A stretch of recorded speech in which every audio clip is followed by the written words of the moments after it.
Alhamdulillah kita menetapkan dan al-jaza min jinsil amal. Allah yang maha mengetahui, kita membuat kitab, begadang, mengumpulkan hadis-hadis yang sahih, dan antum diberikan kitab itu kepada kalian dan kalian menghafalnya dan mengimaninya dan mengamalkan, maka kalian bisa masuk surga dan bahkan insya Allah kita semua mendapatkan kenikmatan yang puncak prima melihat wajah Allah karena hasil perjuangan kita.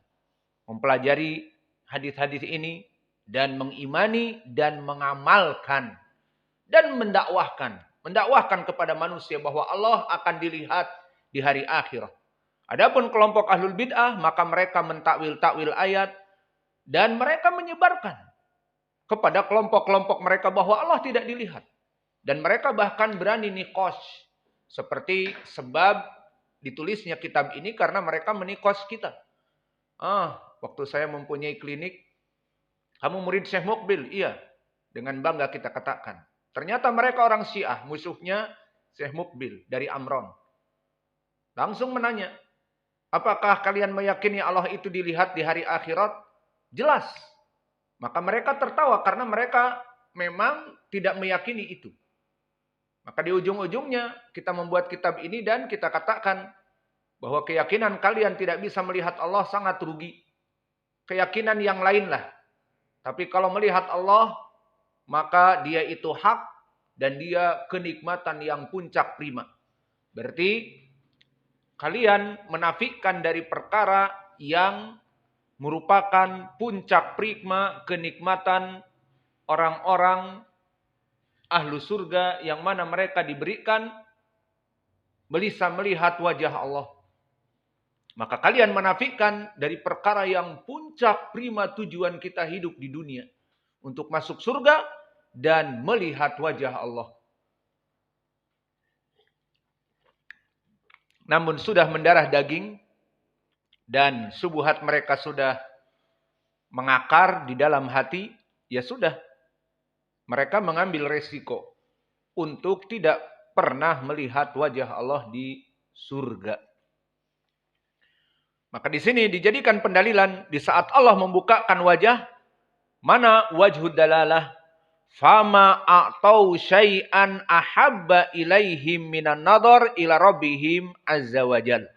Maka di saat dibukakan wajah Allah, ini wajah pendalilannya, fama a'tau syai'an ahabba ilaihim. Maka tidaklah Allah memberikan kepada mereka kenikmatan surga, yang mana kenikmatan ini ahabba ilaihim, sangat lebih dicintai. Dari apa? Makanan dan minuman. Dari apa? Dari khomer yang dihalalkan. Dari apa? Dari sungai yang mengalir. Dari bahkan bidadari-bidadari yang dia nikahi, itu semuanya nothing. Di saat dihadapkan dengan kenikmatan melihat wajah Allah Jalla wa'ala. Kemudian meriwayatkan Imam Muslim dari jalan Abu Bakar ibnu Abi Syaibah, dari Yazid ibni Harun, dari Hamad ibni Salamah, dan ini madarul hadis.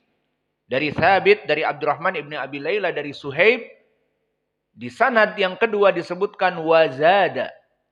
Kemudian tambahan, Nabi membaca ayat lilladina ahsanul husna wa ziyadah. Maka ini faidah dari tafsir kepada ayat tadi.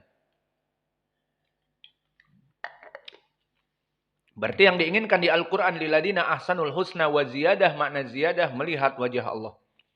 Kemudian penulis pun menukilkan dari hadis Ka'ab ibnu Ujrah, dan ini telah kita lewati. Dan hadis Ubay ibnu Ka'ab, dan ini pun telah kita lewati. Yang keduanya sanadnya dhaif, namun bisa naik kepada derajat sahih li ghairi. Karena dari Ka'ab sendiri dhaif, dari Ubay sendiri dhaif, bisa naik kepada hasan. Dan juga diriwayatkan oleh Imam Muslim dari pentafsiran lilladina ahsanul husna wa ziyadah. Maka hadis Ka'ab dan hadis Ubay bisa naik kepada derajat sahih li ghairi.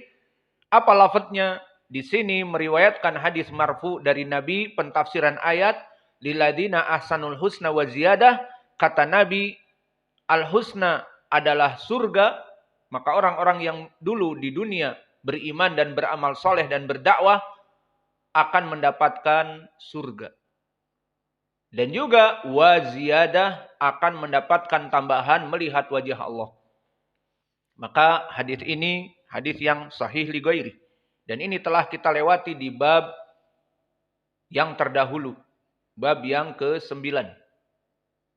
Atau bab yang ke-8. Kemudian di sini ada tambahan, penulis meriwayatkan juga asar dari salaf yang lain selain dari Nabi Muhammad. Yaitu dari para tabi'in, para mufassirin dengan catatan sanadnya yang sahih. Maka dinukilkan dari Abdurrahman ibnu Abi Layla dan juga dari Qatadah ibnu Di'amah dan juga dari Al-Hasan Al-Basri. Maka dari ketiga salaf ini dari mufassirin, sanad-sanadnya sahih. Maka yang pertama, an Abdurrahman ibni Abi Layla liladina asanul husna wa ziyadah qala al husna al jannah wa ziyadah an-nadhar ila wajhillahi azza wa jal. Maka dari pentafsiran salaf yang sahih diriwayatkan oleh Abdurrahman ibnu Abi Layla bahwa makna al husna adalah surga dan makna az-ziyadah melihat wajah Allah. Maka tafsir Abdurrahman ibnu Abi Layla ini dikeluarkan oleh Imam At-Tabari dan Imam Ibnu Khuzaimah di Kitab Tauhid.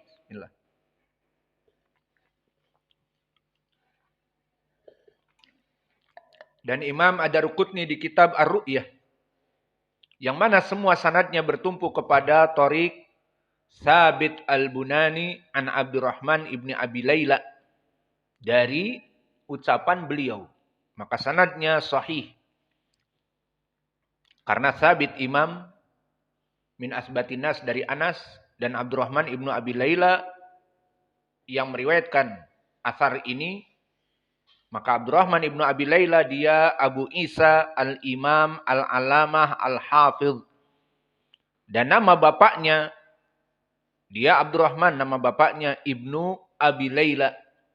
Anaknya Abu Layla. Siapa Abu Layla? Adalah Yasar. Maka dia Abdurrahman ibnu Yasar al-Ansari al-Madani. Maka dia asalnya dari Ahlul Ansor. Kemudian berpindah kepada Kufah. Maka dia meninggal di Kufah.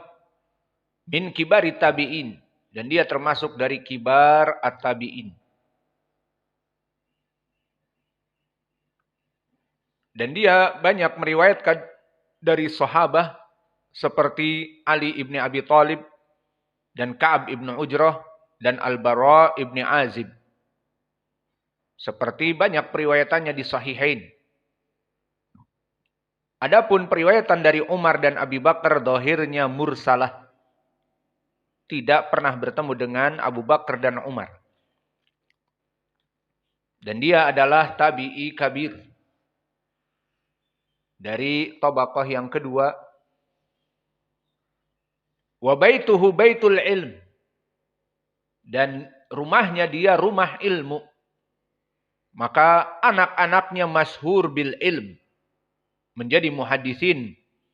Di antaranya Isa ibnu Abdurrahman ibnu Abi Layla. Dan dia seorang muhadis yang siqah.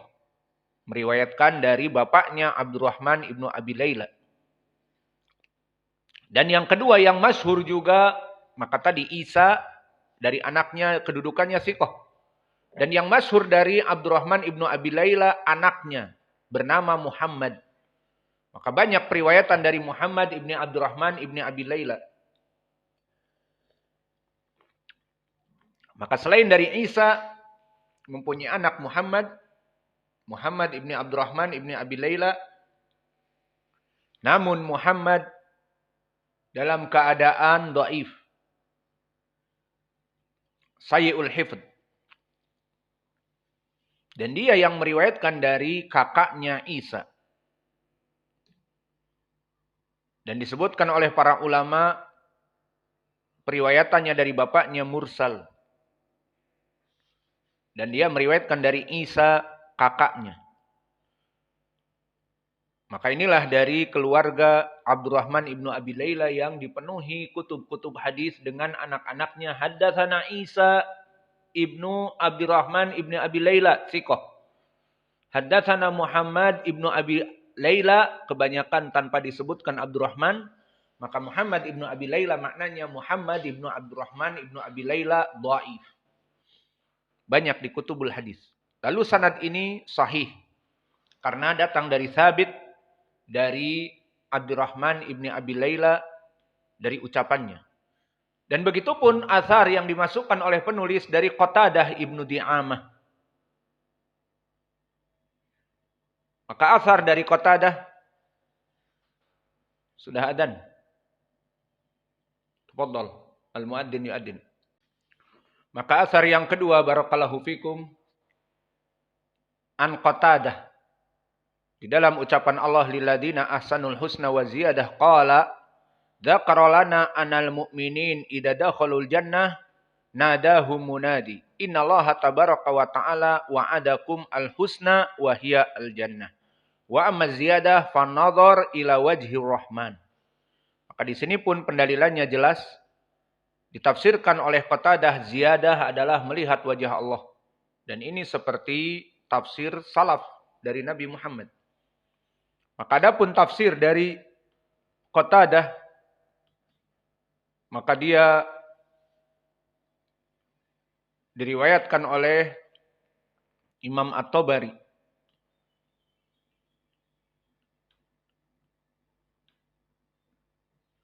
Yang mana diriwayatkan dari Muhammad ibn Abdul A'la, haddatsana Muhammad ibn Thawr an Ma'mar an Qatadah. Maka Muhammad ibn Abdul A'la dan Muhammad ibn Thawr kilahuma san'aniyan, siqatan. Maka sanad ini bisa kita katakan musalsal bi al-Yamaniyin. Muhammad ibn Abdul A'la as-San'ani, Muhammad ibn Thawr as-San'ani, Yamani, an Ma'mar, Ma'mar ibn Rashid al-Azdi, tetapi tinggal di Yaman. Dan berkat dia, tentunya setelah Allah Jalla wa'ala, maka lahirlah di Yaman bintang kejora ilmil hadis Abdul Razzaq ibn Hamman as-San'ani. Maka semua sanadnya thiqat. Dan itu yang kita pelajari di Dhawabit al-Jarh wa Ta'dil, bahwa makna thiqat itu sudah mutlak, kembali kepada al-adalah dan dhabt. Maka semua rawinya thiqat di sini. Ma'mar Imam, Muhammad ibn Thawr, Muhammad ibn Abdul A'la, semuanya dari Yaman. Kecuali ada ucapan Imam Ad-Daruqutni, Ma'mar sayyi'ul hifdz li hadis Qatadah. Bahwa Ma'mar hafalannya dari Qatadah itu rusak. Dan ini ucapan Imam Ad-Daruqutni. Wallahu alam apakah bisa diambil. Dan dia adalah orang yang mutaakhir. Dan apakah para ulama sebelum dia ada yang mengatakan setelah para ulama meninggal di zamannya, para ahlu jarhi wa ta'dil ada yang mengatakan ini atau tidak? Maka terserah bagi ikhwah. Jika ingin mengambil ucapan ini berarti mendhaifkan sanad ini. Dan apakah yang diinginkan Ma'mar sayyi'ul hifdz li hadis Qatadah untuk semua hadis? Apakah khusus pada hadis Nabi ataupun di dalam tafsir tidak apa-apa? Ataupun jika dia ucapan Qatadah berbeda dengan periwayatan, karena di sini ucapan Qatadah, Ma'mar meriwayatkan dari Qatadah. Maka berbeda dengan Ma'mar dari Qatadah, misalnya Qatadah dari Anas atau Qatadah dari Abi Hurairah. Jadi Qatadah perawi di sini. Namun di dalam sanad ini Qatadah adalah akhir dari ucapannya. Maka apakah didhaifkan? Wallahu a'lam, butuh kepada penelitian yang lebih dalam. Maka kesimpulannya, bagi yang mengambil ucapan Imam Ad-Daruqutni secara mutlak akan mendhaifkan sanad ini.